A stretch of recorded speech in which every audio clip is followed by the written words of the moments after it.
نے اس شیر سے کہا تم ہمارے بادشاہ سے آ کر بات کرو۔ تب اس نے فخر سے کہا میں کیوں آؤں؟ تمہارے بادشاہ میں دم ہے تو اسے ہی یہاں لے کر آؤ۔ یہ کہہ کر مجھے دبانے لگا۔ بادشاہ سلامت، اسی لیے آنے میں تاخیر ہو گئی۔ یہ سنتے ہی شیر غصے سے کہنے لگا چلو ابھی چلتے ہیں، اسے ختم کر دوں گا۔ یہ سننے کے بعد خرگوش نے شیر کو جنگل کے درمیان موجود ایک کنویں کے پاس لے گیا۔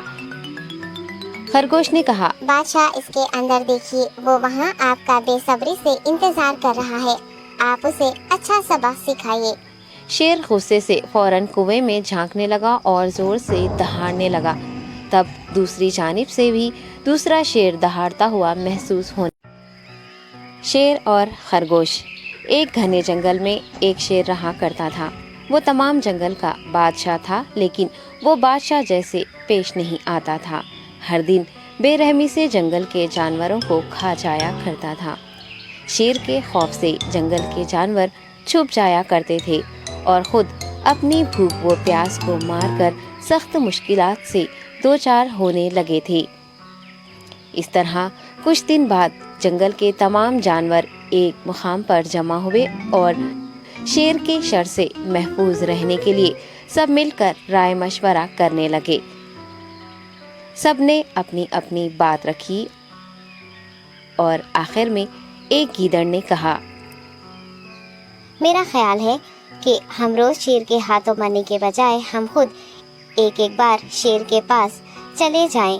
اس طرح روزانہ شیر کسی ایک کو کھا لے گا اور ہم سب اپنی اپنی باری سے چلے جائیں گے اور بلا خوف و ڈر سکون سے زندگی گزاریں گے۔ گیدڑ کے مشورے پہ تمام جانور رضامند ہو گئے۔ ایک بندر نے کہا ٹھیک ہے، تمہاری بات بالکل درست ہے۔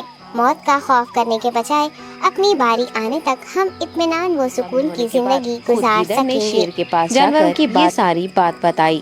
گیدڑ کی باتیں سننے کے بعد شیر نے کہا میں بادشاہ ہوں، اس لیے تم سب کی بات مان رہا ہوں، لیکن ایک بات غور سے سن لو، اگر کسی دن مجھے جانور ملنے میں تاخیر ہو جائے تو میں خاموش نہیں بیٹھوں گا اور دوبارہ تم سب پر حملہ کرنا شروع کروں گا۔ شیر نے بڑے غصے سے یہ سب کہا۔ شیر کی باتیں سن کر گیدڑ نے سر ہلاتے ہوئے حامی بھر دی اور وہاں سے چلا گیا۔ اس دن کے بعد ایک ایک جانور بلا ناغہ اپنی اپنی باری کے مطابق شیر کے پاس جانے لگے اور شیر سکون سے اپنے پاس آنے والے جانوروں کو مار کر اپنی بھوک مٹانے لگا۔ یہ معاملہ ایسے ہی چل رہا تھا اور ایک دن شیر کے پاس جانے کی باری ایک خرگوش کی آئی۔ وہ خرگوش بہت ہی ہوشیار تھا، اسے شیر کے پاس جانا منظور نہیں تھا اور اس نے اپنے ساتھی جانوروں کو بے رحمی سے مارنے والے شیر کو سبق سکھانے کی ٹھان لی اور ایک اچھی تدبیر نکال کر آہستہ آہستہ شیر کی گفا کے پاس پہنچ گیا۔ تاخیر ہو جانے سے شیر کافی غصے میں تھا اور خرگوش کو دیکھ کر غصے سے کہنے لگا میں نے تم سب کو پہلے ہی کہہ دیا تھا، دیر ہو جائے تو میں خاموش نہیں بیٹھوں گا۔ تم نے وعدہ خلافی کی ہے، اس لیے میں جنگل جا کر من چاہے جانور کا شکار کر کھا جاؤں گا۔ تب خرگوش نے شیر سے کہا معاف کر دیجیے بادشاہ سلامت، غلطی ہو گئی اور اس کا ایک واجب سبب ہے، اطمینان رکھیے، میں بیان کرتا ہوں، آپ سنیے اور اس کے بعد آپ آرام سے مجھے مار کر کھا لیں۔ شیر نے پھر غصے سے کہا وہ کیا بات ہے، جلدی بتاؤ۔ خرگوش نے کہا بادشاہ سلامت، میں آپ کے پاس آ رہا تھا اور راستے میں مجھے ایک شیر مل گیا اور مجھے مارنے کے لیے آگے بڑھنے لگا۔ میں نے آپ کی بہادری کی بات اس شیر کے سامنے رکھی، لیکن وہ شیر آپ کے بارے میں بہت برا بھلا کہنے لگا۔ یہ سن کر میں نے غصے سے کہا تم ہمارے جنگل کے نہیں ہو، ہمارے بادشاہ کے بارے میں ایسی باتیں مت کہو۔ یہ سن کر وہ شیر مجھ پر حملہ کرنے کے لیے تیار ہو گیا۔